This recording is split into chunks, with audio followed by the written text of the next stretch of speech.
Lima ka nagkadaiyang charges ang gipasaka kontra sa pipila ka miyembro sa usa ka paramilitary group batok sa pagpatay sa tulo ka lumad leaders. Mga kasong multiple murder, robbery, grave threat, coercion ug arson ang gifile ni atong Setyembre 8 batok nila ni Bobby Tejero, Loloy Tejero, Garito Laino ug laing 20 ka waginganlang lalaki. Ang mga gikasuhan giingong pulos miyembro sa usa ka paramilitary group ilawom sa pamuno nila ni Marcos Bucales, Marshal Elagues ug Calpet Egua.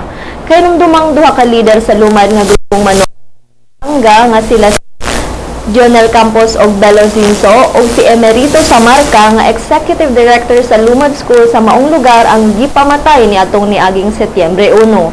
Tungod sa insidente, mukabat ngadto sa kapin residente ang namakwit paingon sa Tandag City sa Surigao del Sur.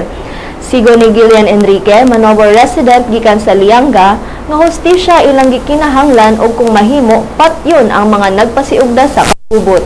Dugang ni Enrique nga dugay nang namugos kanila ang nahisgotang paramilitary group nga ihatag ilang ancestral lands aron magamit sa pagngina.